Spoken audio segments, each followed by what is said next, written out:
Bonjour. Les pouvoirs publics en France se donnent comme objectif de réduire les inégalités. Pour cela, ils disposent de différents moyens. Redistribution, production de services collectifs ou encore recours à différentes lois. Aujourd'hui, le bilan reste cependant mitigé et l'efficacité remise en cause. L'État-providence est-il en crise? La redistribution, c'est l'ensemble des dispositifs qui régulent les mécanismes des prélèvements obligatoires et des revenus de transfert versés à la population.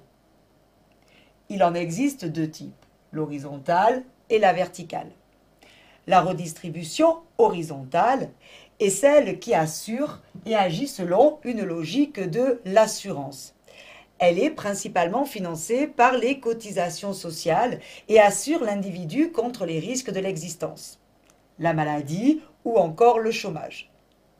Ainsi, la redistribution va avoir lieu par exemple des biens portants vers les malades ou encore des actifs occupés vers les actuels chômeurs. Les différentes cotisations permettent d'ouvrir à l'individu ce que l'on appelle des droits et pouvoir assurer à ce dernier de recevoir ces types de prestations au cas où il serait malade ou si lui-même se retrouvait au chômage. La redistribution verticale a comme objectif de réduire les différentes inégalités. Elle agit dans une logique de l'assistance. Elle est principalement financée par nos impôts. Les prestations d'assistance sont diverses. Elles recouvrent à la fois, par exemple, le RSA ou encore les différentes prestations familiales que l'on peut recevoir. Dans certains domaines, et en particulier la santé, la séparation entre logique de l'assurance et logique d'assistance n'est plus autant nettement marquée. En effet, il existe des dispositifs d'assistance afin que les plus démunis aient également accès à la santé. L'État peut également mettre en place des services collectifs dans différents domaines. Les transports, la sécurité ou encore l'éducation et la santé. Ces services sont proposés à titre gratuit ou à un prix nettement inférieur à leur véritable coût. Ainsi, même les plus démunis doivent pouvoir y avoir accès au nom de droits jugés universels. À l'heure actuelle, ces services posent le problème de leur financement. Afin de réduire les inégalités, l'État peut également imposer des lois dans différents domaines.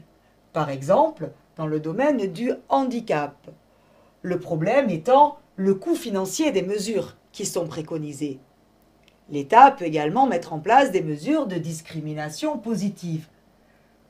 Le problème ici est le risque de stigmatisation. Un élève scolarisé dans un établissement classé en zone d'éducation prioritaire va vite être étiqueté comme un délinquant. Enfin, dans le domaine économique, l'État peut fixer un niveau de salaire minimum, ce qui va poser le problème de la compétitivité au niveau international. Aujourd'hui, en France, l'État-providence souffre d'une triple crise. Crise d'efficacité, tout d'abord. L'État est jugé incapable de résoudre le problème du chômage, de lutter contre la pauvreté ou encore contre l'insécurité. Crise de légitimité. La fiscalité est de moins en moins bien perçue par la population.